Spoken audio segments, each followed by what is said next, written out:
Tu és Pedro, e sobre esta pedra construirei a minha igreja. Eu quero acolher você para a reflexão da nossa homilia dominical, neste domingo em que nós celebramos a solenidade de São Pedro e São Paulo.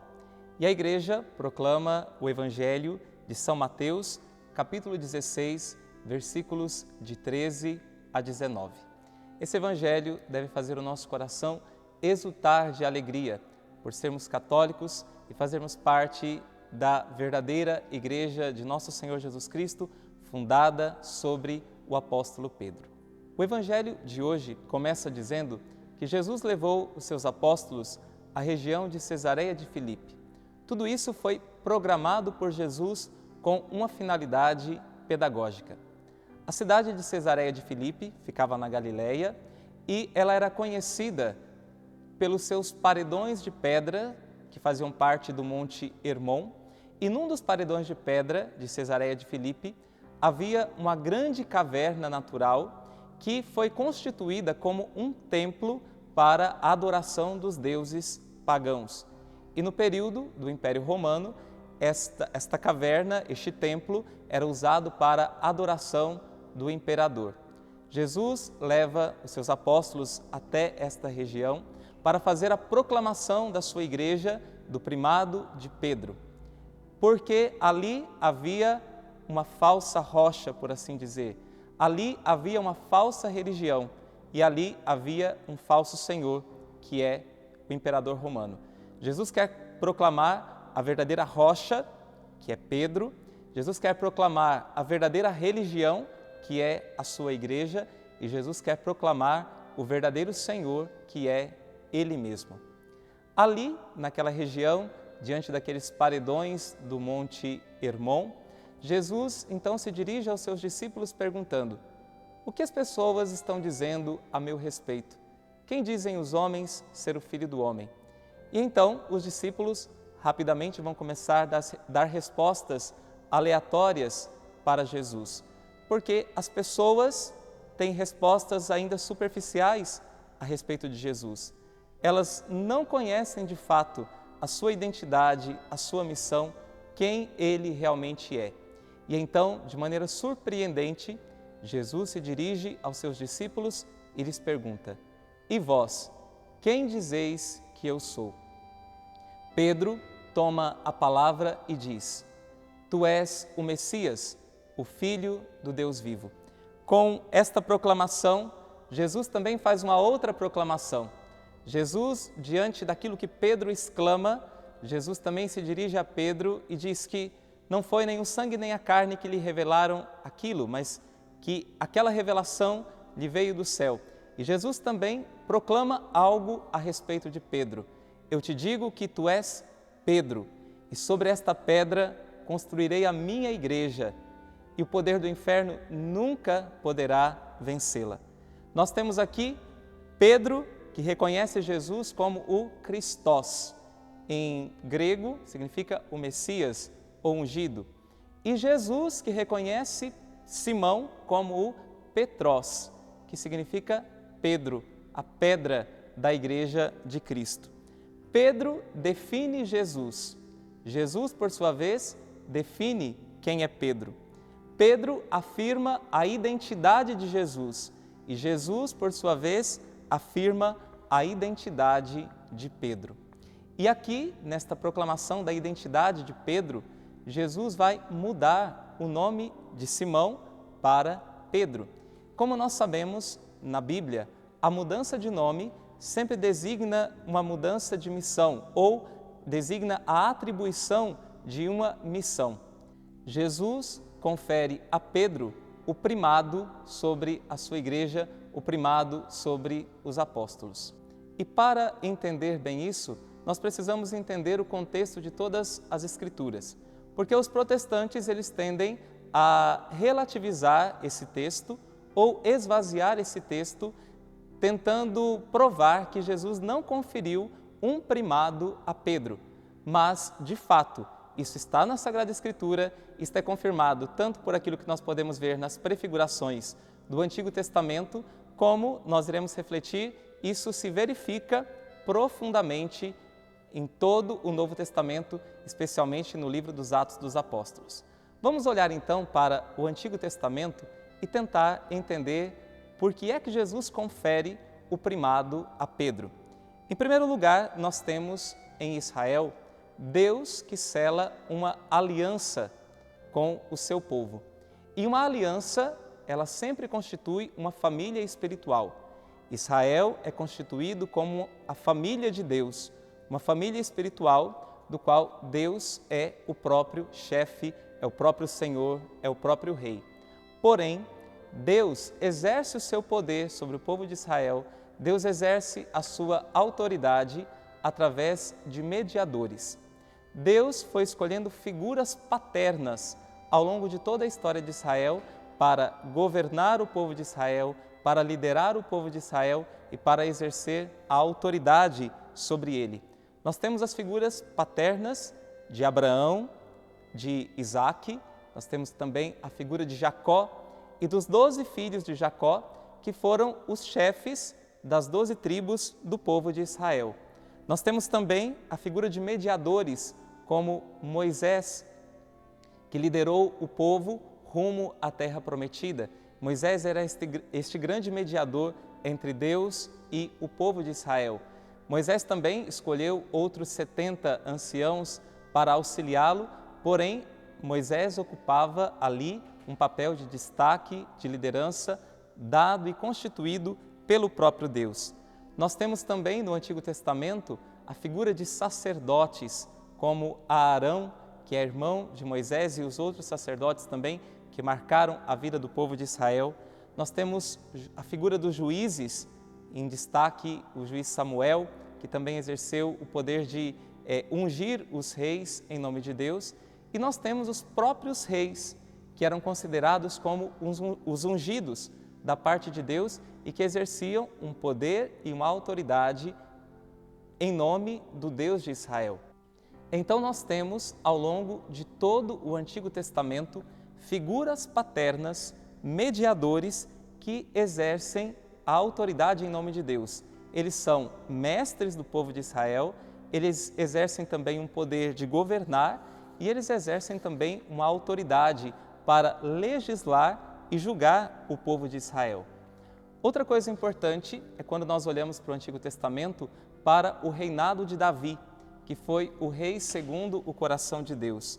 Davi tinha também 12 ministros que representavam as 12 tribos de Israel. E entre os ministros havia também um primeiro-ministro que tinha a responsabilidade sobre o palácio e que tinha a responsabilidade de governar juntamente com Davi, juntamente com o rei. Nós temos um versículo muito importante no livro de Isaías, que nos ajuda a entender também o primado de Pedro. Nós temos o capítulo 22, onde nós temos a substituição do primeiro-ministro, que é Sobna, pelo primeiro-ministro Eliassim. Nessa substituição, Deus diz algumas palavras a Eliassim que são praticamente as mesmas palavras que Jesus diz para Pedro, depois no momento em que ele vai confirmar e conferir o primado a Pedro da sua igreja. Nós podemos ler o seguinte em Isaías, capítulo 22, versículos de 22 a 23. Deus dizendo a respeito de Eliassim: Colocarei em seus ombros as chaves do palácio de Davi. Quando ele abrir, ninguém poderá fechar. Quando fechar, ninguém poderá abrir. Hei de fixá-lo como estaca firme no lugar, e seu desempenho será prestígio para a casa do seu patrono. Nós temos aqui Deus que confere a Eliassim as chaves para que ele tenha o poder de governar. Também uma figura estável, como Pedro, a pedra que representa esta estabilidade, e também fala que Eliassim será um prestígio para a casa de seu patrono. Pedro também será de um grande prestígio para a igreja e o seu testemunho de Cristo será valioso e valoroso. É muito interessante, então, nós temos estas figuras paternas, essas figuras patriarcais, essas figuras que exercem um poder e uma autoridade sobre o povo de Israel. Naquele momento, na região de Cesareia de Filipe, quando Jesus pergunta a respeito da sua identidade, quem era ele, Pedro, em nome do colégio apostólico, em nome dos 12, toma a palavra e proclama Jesus como o Messias, proclama Jesus como o Filho de Deus. Uma outra expressão para designar o Messias era a expressão Filho de Davi. Filho de Davi. Jesus, então, aqui ele é o verdadeiro Messias, que agora estabelece um novo reino definitivo e permanente. E Jesus escolhe um primeiro-ministro, assim como Davi tinha um primeiro-ministro que estava à frente do seu reinado, Jesus também escolhe um primeiro-ministro para estar à frente do seu reino, para estar à frente da sua igreja. A pergunta de Jesus a respeito da sua identidade e a resposta de Pedro de que ele era o Messias é apenas um gatilho que Jesus usa para realizar aquilo que era a sua vontade, de proclamar Pedro como o seu primeiro ministro, de colocar Pedro na chefia da sua igreja. Pedro é o chefe, mas nós devemos também observar o seguinte, que a iniciativa de fazer tudo isso é uma iniciativa de Cristo. Quem vai construir a igreja não é Pedro. Jesus não pede para Pedro construir a igreja. Jesus diz que Ele mesmo vai construir a sua igreja. Tu és Pedro e sobre esta pedra eu construirei a minha igreja. A propriedade da igreja também ela é de Cristo. Minha igreja, aqui nós temos um pronome possessivo. A igreja é de Cristo e Jesus confia a Pedro para que Pedro exerça um poder em seu nome. É por isso que o Papa ele é chamado de vigário de Cristo. Ele exerce um poder vicário, um poder que representa o próprio Cristo aqui nesta terra. Como Santa Catarina de Sena chamava os papas de o doce Cristo na terra, porque os papas têm uma autoridade que Pedro recebeu de exercer esse poder vicário. Cristo é o construtor, Pedro é, por assim dizer, o instrumento, o mestre de obras que Jesus utiliza para construir a sua igreja. Pedro é um sinal visível daquilo que Jesus irá realizar. E isso é importante, porque também a teologia protestante, ela até fala da igreja de Cristo, mas ela diz que a igreja é uma realidade puramente invisível e puramente espiritual. Mas Jesus, ele quis tornar a sua igreja manifesta, visível. Ele criou uma instituição. Ao instituir Pedro, ele estava instituindo uma realidade visível, palpável, e assim é a sua igreja. É uma realidade que ao mesmo tempo é visível e também invisível, é claro, espiritual, mas não é só uma realidade espiritual, ela é uma realidade que foi instituída neste tempo. E isso nós podemos agora, tomando este fio condutor, olhar para o Antigo Testamento e ver as figuras paternas, nós também vemos que no Antigo Testamento nós temos uma prefiguração da própria igreja. A igreja foi preparada desde o Antigo Testamento. A palavra igreja, ela vem do grego, que é a palavra eclésia, e a palavra eclésia em hebraico é a palavra kahal. E kahal era a palavra que era utilizada para designar a assembleia do povo de Israel que se reunia para prestar culto a Deus. Então nós temos a kahal, a assembleia do Antigo Testamento, a eclésia constituída por Jesus no Novo Testamento, da qual nós fazemos parte. O próprio Catecismo da Igreja Católica diz o seguinte: a preparação imediata da Igreja tem os seus inícios com a eleição de Israel como povo de Deus, como povo da aliança. Ao longo de todo o Antigo Testamento, nós temos também a imagem do povo de Israel que se reúne para prestar culto ao Senhor. A igreja, por isso, ela tem esse caráter, um caráter litúrgico, um caráter sacrificial. Ela é uma assembleia que se une para dar o verdadeiro louvor a Deus e para servir a Deus. A igreja é neste mundo a servidora de Cristo através de cada um dos seus membros. É assim também quando nós vemos no livro do Êxodo, quando Moisés vai pedir ao faraó para libertar o povo, Moisés pede para que o faraó deixe o povo livre, para que o povo vá para o deserto prestar culto a Deus. Aqui nós temos a verdadeira identidade da igreja, uma identidade espiritual, sacramental, litúrgica, de prestar culto a Deus e de viver a palavra de Deus nesse mundo. Nós temos, depois desta realidade constituída, a infidelidade do povo de Israel. Israel foi infiel e, por isso, os profetas anunciaram que o Messias iria restaurar a comunidade dos fiéis. E Jesus, ele restaura a antiga Israel através da sua igreja, constituindo à frente dela os 12 apóstolos, assim como no Antigo Testamento haviam as 12 tribos de Israel.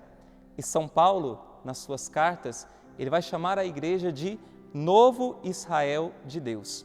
Desta forma, no Antigo Testamento nós temos tanto um protótipo da autoridade de Pedro, como nós temos também uma prefiguração daquilo que viria a ser a igreja constituída por nosso Senhor. Porém, na nova aliança, Jesus, ele aperfeiçoa, ele eleva, ele transforma e ele dota de um poder divino tanto a sua igreja, como instituição, como também o próprio Pedro, a quem ele escolhe para estar à frente da sua igreja. Por isso, o colégio apostólico, o grupo dos 12, tem um primeiro-ministro que está submetido à autoridade do rei, que é o próprio Cristo. E lembrando também que a função de Pedro, o papel de Pedro não é dado apenas a ele. O papel dele é também um ofício, que é digno de sucessor. E isso nós podemos ver, essa sucessão, quando os apóstolos se preocupam, que ficaram apenas em 11, Judas se perdeu, e então eles querem completar o número dos 12. Então Matias é eleito para esta função. Por que é que Jesus não escolheu apenas 10? Ou por que Jesus não escolheu 15 apóstolos? Por que Jesus escolheu 12? Porque os 12 representam as 12 tribos de Israel e com essa escolha, Jesus estava reformando o povo de Israel. E assim como houve a sucessão de Judas por Matias, também haveria uma sucessão deste primeiro-ministro de Pedro, que estava à frente da igreja de Nosso Senhor. E é por isso que nós temos, ao longo de toda a história, a sucessão apostólica, e não só isso, nós temos a sucessão de Pedro, nós temos a sucessão do Papa. Depois de Pedro veio Lino, Cleto, Clemente, e assim por diante, nós temos a sucessão dos papas ao longo de toda a história.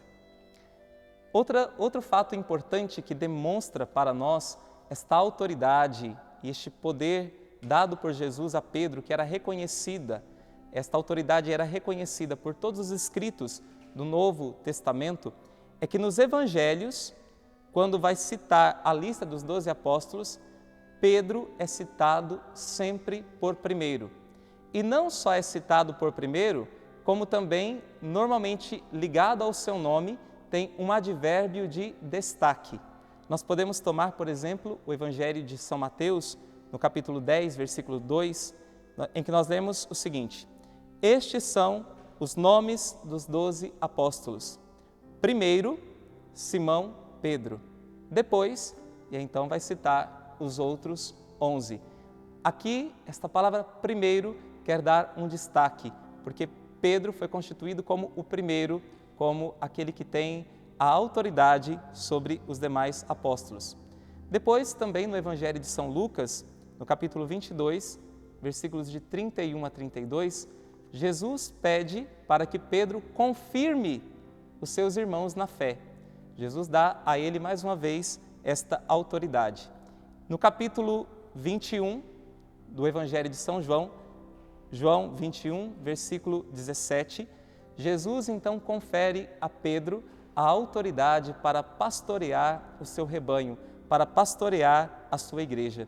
Jesus diz para Pedro: apacenta as minhas ovelhas. Mas nós podemos tomar também como um sentido, Jesus estava pedindo para Pedro alimentar as suas ovelhas, cuidar das suas ovelhas, vigiar as suas ovelhas. Em outras palavras, Jesus pediu para Pedro oferecer-se em sacrifício, assim como ele próprio. Jesus, que deu a vida pelas suas ovelhas, ele é o bom pastor, Pedro também deve imitá-lo. Cristo exerce uma autoridade na forma de serviço. Ele é o servo do Senhor. E também o Papa deve exercer a sua autoridade como um serviço. É por isso que desde São Gregório Magno, os papas usam o seguinte título: Servum Servorum Dei. O Papa é o servo dos servos de Cristo. Ele exerce, como nós falamos, um poder vicário. Quando Cristo confere esta autoridade para Pedro e pede para apacentar as suas ovelhas, Jesus estava ao mesmo tempo dizendo: olha, reine como eu reino. E como foi que Cristo reinava? Através da sua doação de vida, através do seu serviço. Porque servir a Deus, como dizem os santos padres, é reinar. Servir a Deus é reinar. Jesus estava pedindo também para que Pedro conduzisse como ele próprio conduz a sua igreja. Nós também temos o destaque de Pedro em outros textos do Novo Testamento, especialmente no livro dos Atos dos Apóstolos, que são uma própria continuação do Evangelho. Em Atos 1, é Pedro quem toma a iniciativa. Pedro se levanta na Assembleia dos Apóstolos e toma a iniciativa de proclamar a eleição de Matias, substituindo Judas. Também em Pentecostes, a palavra de Deus também diz que Pedro se levanta e é ele quem toma a frente para proclamar o Evangelho, proclamar o querigma aos habitantes de Jerusalém e aqueles que vieram para a festa de Pentecostes e que estavam ali. É Pedro que, em nome dos apóstolos, toma a iniciativa e prega a palavra. No capítulo 3 dos Atos dos Apóstolos, nós temos João e Pedro no templo, em que Pedro também vai tomar a iniciativa, tanto de curar o aleijado que estava lá, como também a iniciativa de pregar no templo de Jerusalém. No capítulo 4, nós temos Pedro que defende a Jesus Cristo e a igreja perante o Sinédrio de Jerusalém. Nós temos no capítulo 5, Pedro, mais uma vez, que exerce a sua autoridade sobre Ananias e Safira, que tentaram enganar a igreja. Então, Pedro, ele tem aqui esse papel de disciplinador. Ele exerce também a sua autoridade sobre esses dois membros da igreja. Desta forma, apenas nos 5 primeiros capítulos dos Atos dos Apóstolos, nós temos muito expressa a autoridade de Pedro, o seu papel à frente da igreja.